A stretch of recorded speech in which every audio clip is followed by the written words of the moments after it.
Hello, my name is Jorge Pedret, and I want to show you a few things that you can do with the guitar practice so you can activate your voice in parallel with your guitar practice.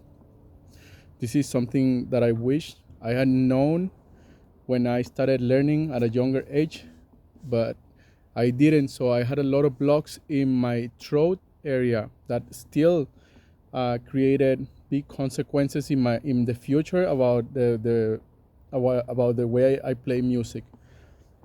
And it was connected with all of the stories that I had when I was younger from my parents, from my teachers, from people that I respected, that they said that my voice wasn't good enough, or that I didn't know how to sing. There was a lot of this that came from my friends. A lot of friends just making fun about me and just saying like, "Oh, your voice is annoying. You don't know how to sing." And a lot of this, after repetition and repetition, it started getting into my being, and I stopped producing sounds with my voice. I felt too scared.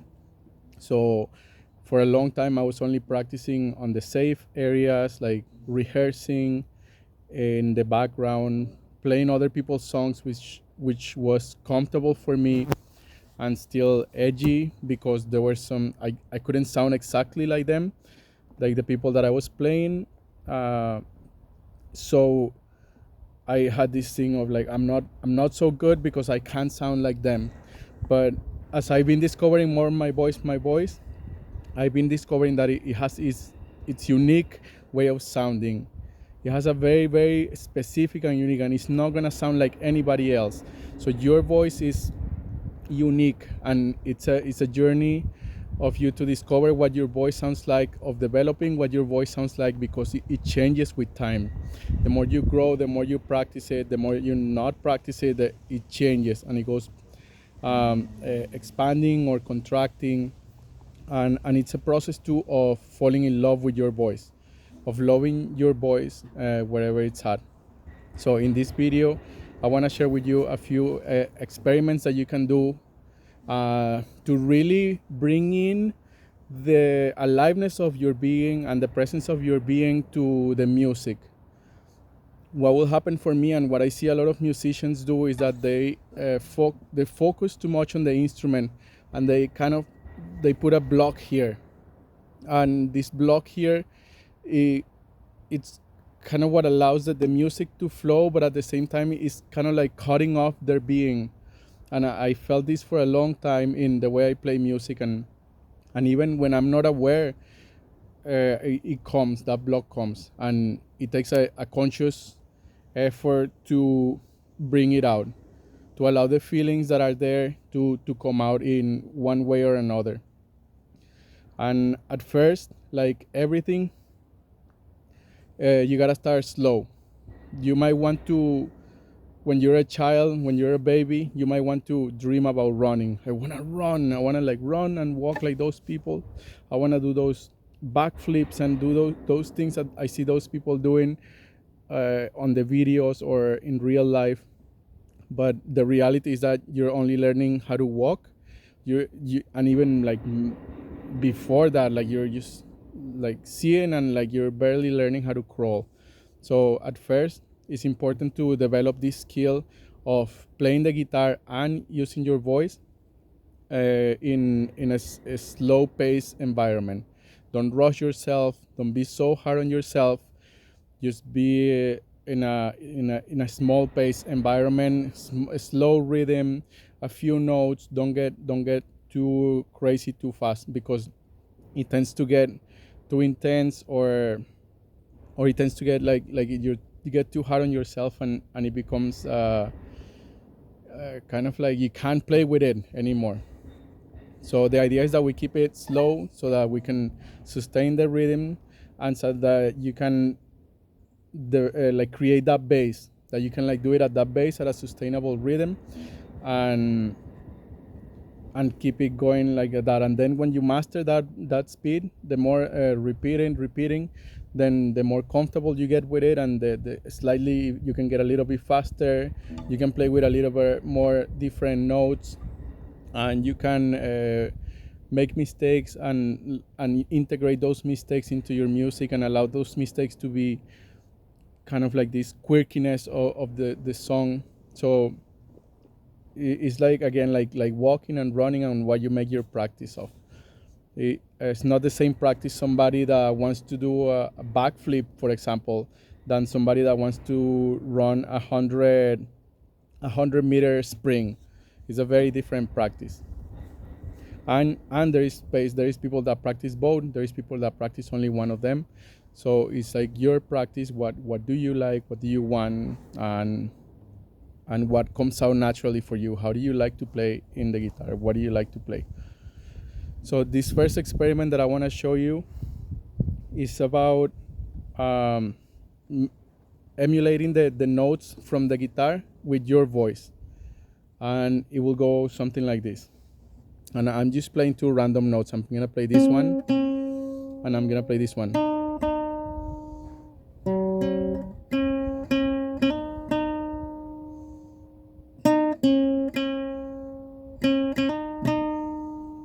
And then you bring in your voice.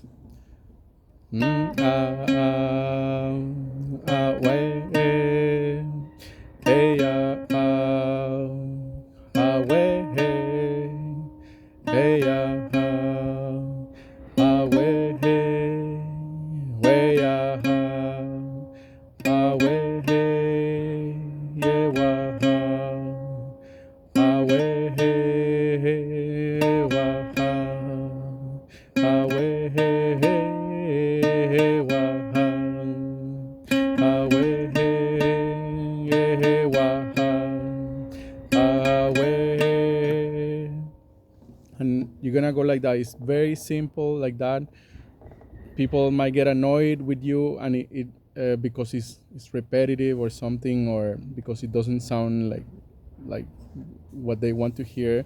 You might even get annoyed of yourself, and just keep practicing. You can integrate, even in this experiment, you can integrate 3 notes. You can go to the next note.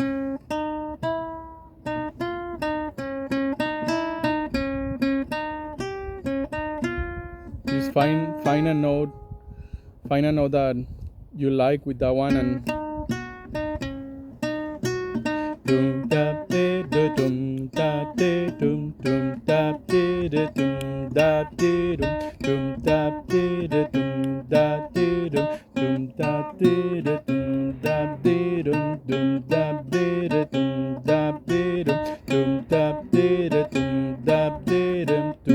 and in this experiment you're exercising your rhythm of your right hand.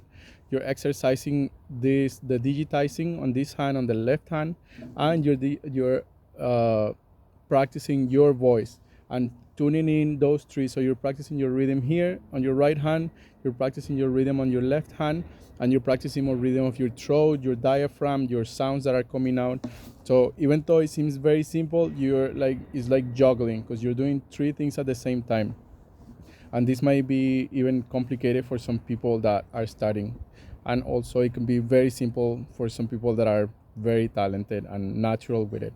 So feel free to play with this and find the edge that works for you.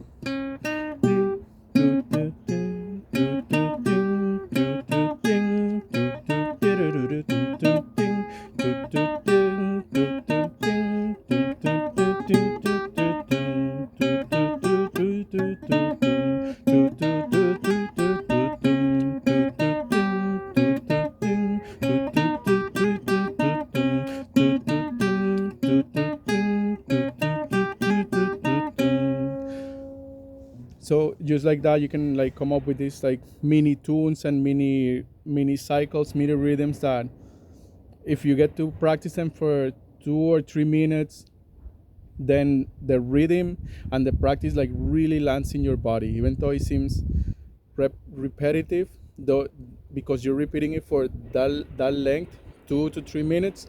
Then the rhythm and the practice really lands in your body, and then and then it becomes part of your skills. And the thing is that it seems like a long time to do it for 3 minutes because it's kind of repetitive and it's monotonous. But those 3 minutes, then it allows you to, like you have that for, I guess it's not for the rest of your life because it kind of gets forgotten, but it's in your field now, and you can like use it for the next week, the next 2 weeks, even the next month or 2 months, the next year, something like that. The next experiment that I want to show you is, so the next experiment that I want to show you is with chords. So what we were doing before was with notes, playing one note at a time. So we were in a way creating a melody. And now what we're gonna do is play it in chords. So that means that we're gonna be strumming. And just find, for this experiment, find two to three chords that you like to play together. For example, I'm gonna play E major or E major and A major.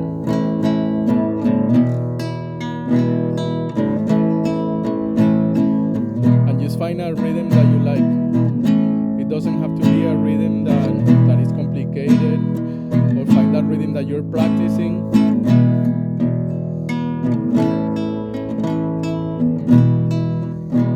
And when you're ready, start bringing out your voice, tuning into your body, get into the sensations that are happening in your heart, in your belly, in your hips, in your knees, even in your feet, in your head, and just let it all be in there.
And you play like that with those two chords, 2 to 3 chords, depending on how comfortable you feel with playing chords.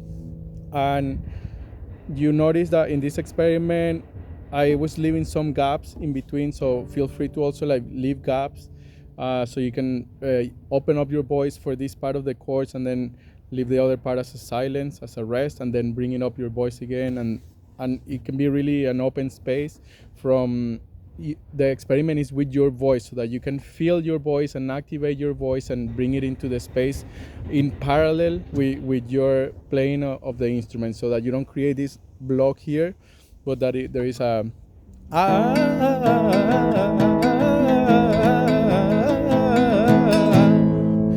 and you can freely express your voice in a way that it comes out without shame, without this like tightness of it has to sound like this, I have to sound like this, I have to make it sound like this, but that there is like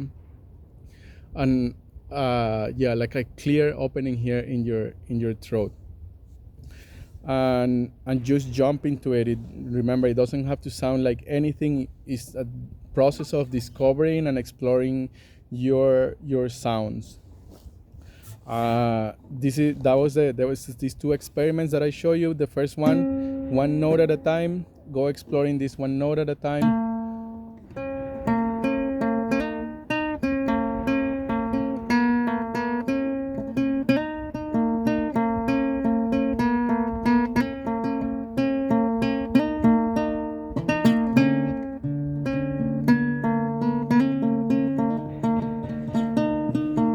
Remember, you are exploring, so don't be too hard on yourself.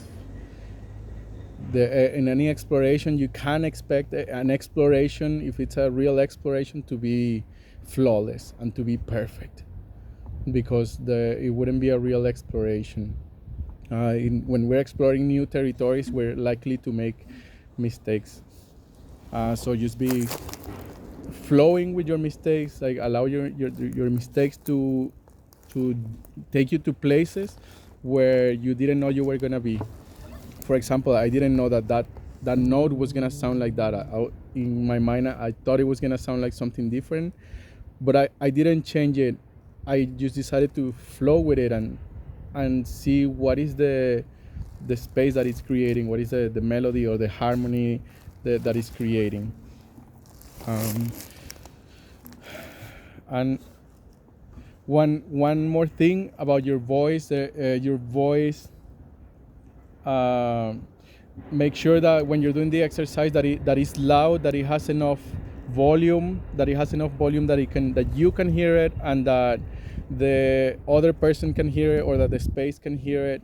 So it might be a good idea to record yourself. Just put a cell phone there, or like a recorder, and just record yourself so that you can get used to the sound of your voice in the recording, and so that you can actually measure if your voice is being heard or if your voice is too quiet, because often it can happen that in your own experience you're sounding loud enough and it sounds amazing, and for you it sounds great and it's loud enough, but when you hear it in the recording, it's actually not loud enough. It's not landing. It's not matching the frequency of the guitar, the music with the guitar. So do this experiment and like make a recording of it, and that way you can monitor yourself and hear yourself. And again, don't be so hard on yourself and like, it doesn't sound good or whatever. Just f that. Like put that aside for now, and just keep doing the experiment of bringing your voice to a volume. Like maybe if what it is that you need to increase the volume, just increase the volume, and play. You can play with sounds, you can play with words. So maybe some words are gonna come for somebody that feels more comfortable with words or with English. For some people it might be more comfortable with sounds, so just experiment with those two and keep that exploration open. This is a whole field that you can explore for your whole life. This is a whole territory of music that can open up new territories, and the more you explore certain territories, the more comfortable and familiar you become with it. So you can actually go into that territory more intuitively, and you can play with others in an intuitive way, because now you're listening. You're listening, you're in tune with the space, you're in tune with the rhythm, and you're exercising the rhythm in your voice. Another experiment, just this a quick one that you can do, is whenever you're listening to a piece of music, whether you're playing it or not, that you can bring in your voice.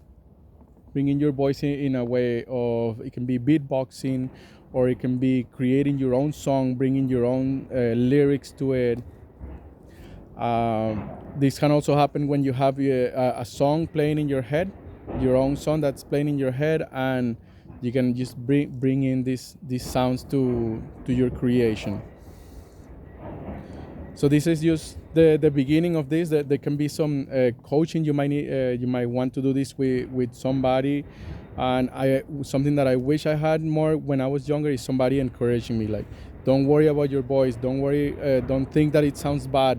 Like, fall in love with your voice. Your voice is unique and amazing. And all of these musicians that you think are amazing and that people love, and they probably people told them that their voice was terrible, that they shouldn't be singing, and they still went on and they did it.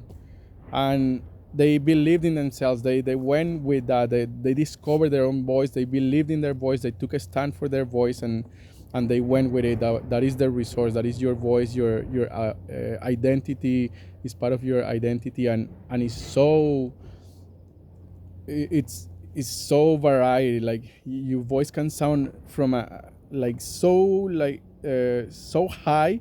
It can sound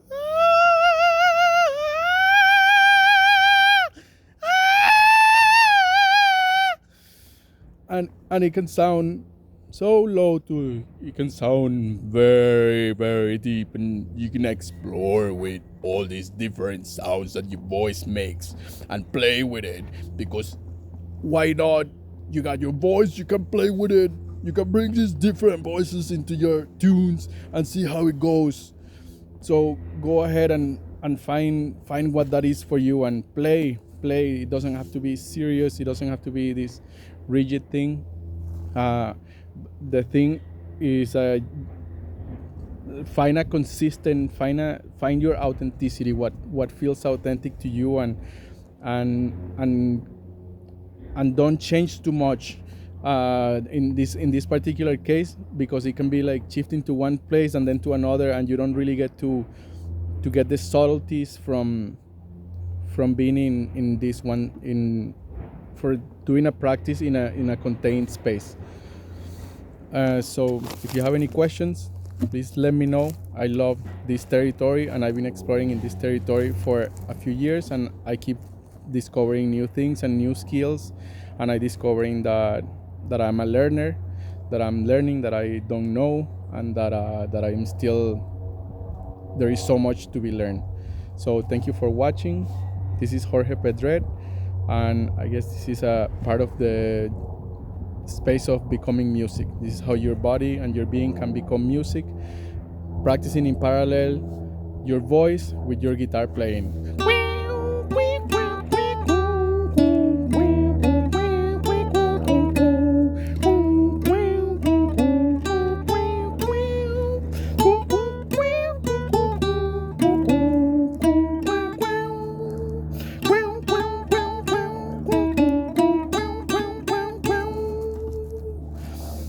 Until the next time.